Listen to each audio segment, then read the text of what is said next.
was to work another 4 years and then retire. And I had always planned to then go back to the classroom and teach a class or two every semester. But as I was approaching my 60th birthday, I started having conversations with my wife and some of my close friends, and just thinking about, what would be the best thing to do, both for the job and for my health and for my family.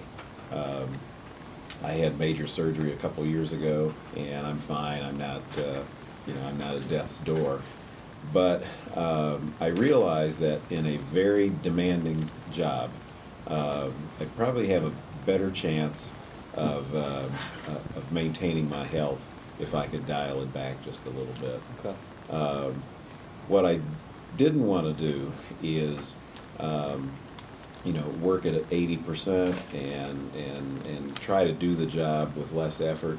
There's too much going on. The university needs, a president that's completely engaged. And to do this job right, you need to work 70 to 80 hours a week. I mean, it's just the nature of the job. You've got to be in your office day in and day out. There are 7 nights a week. There's something going on.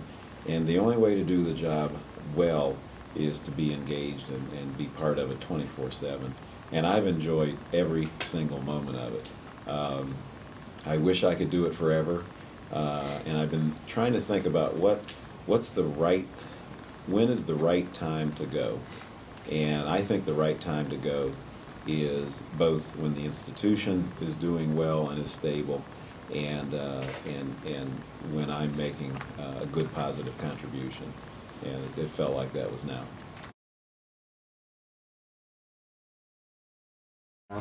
The university is doing incredibly well. I mean, the national rankings are where they are at a place that they've never been before, and it just makes it that much harder to walk away from it. And I also personally like the challenge. I mean, the appeal in this job in the beginning was that it was a chance to really try to grab something that in many ways should be impossible. And when I became president in 2003, we were in a recession. The state was pulling money out of public higher ed, and year in and year out, the faculty and staff and students at this campus have rolled up their sleeves and made the place better. And there's nothing more personally satisfying than to see Illinois State overcome that kind of adversity.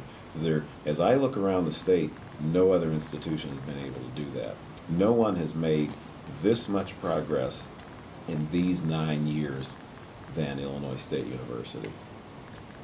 Looking ahead to next year, the applications for the freshman class are running way ahead of where they were this time a year ago. So, and most public universities around the state are reporting that their application numbers are down. This fall, we had the 16th straight year of enrollment above 20,000. And as I look down the road, we are one of the few public universities in this state that I think will be strong, stable, and ready to continue to make progress.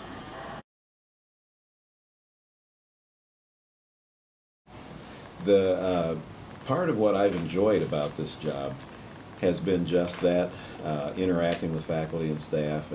And I think a lot of presidents have an adversarial relationship with faculty and staff, and I've never felt that way, in part because I feel like I'm one of them. I came to Illinois State when I was 25 years old, right out of graduate school. I walked onto campus with a backpack. I didn't own a briefcase. And I spent the first 17 years of my career in a department as a regular faculty member and learned about this job in the trenches. And then I became a department chair, and in that job learned how to deal with budgets and personnel issues.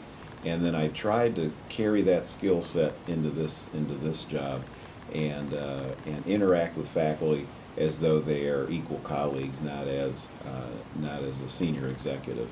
And I think it has been a style that works for our campus. I've always understood the culture here.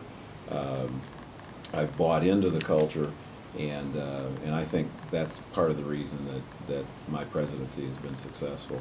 Um, the other reason it's been successful is that the faculty and staff uh, have had an extremely positive 9 years.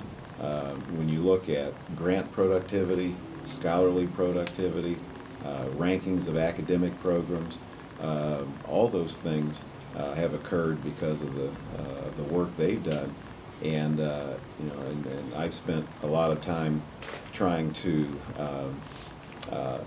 make that positive work visible to the outside world, so that people, one, know what's going on our campus, but two, so they're willing to invest in what we do. I think it's sort of incredible that in an economic downturn from '08 until 2008 until now, our private fundraising year over year has actually gone up every year. And there aren't many universities that could say that. In the last 8 years, we've raised over $100 million in private gifts, and those things are happening because a lot of people are looking at Illinois State and saying, this is a place that's worth my investment, and I'm willing to write that check.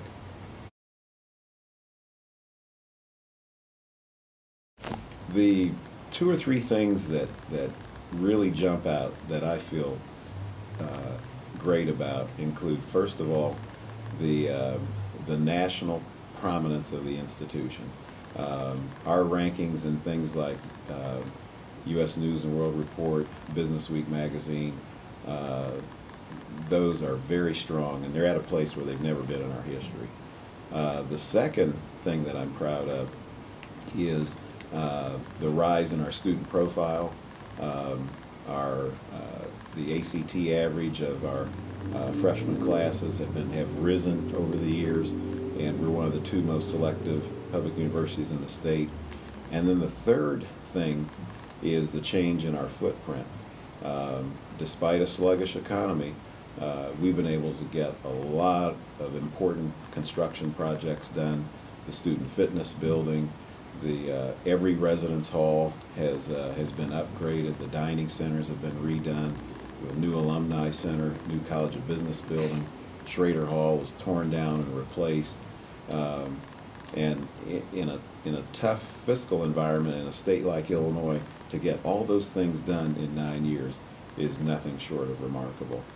So the change in the footprint of ISU it really gives me a lot of pride. The changes in Uptown Normal, I think, help enhance the institution and help us attract prospective students. But I think most presidents, when they look back on their career, they really think about the structures they left in place, because those tend to be lasting, and I couldn't be happier with that.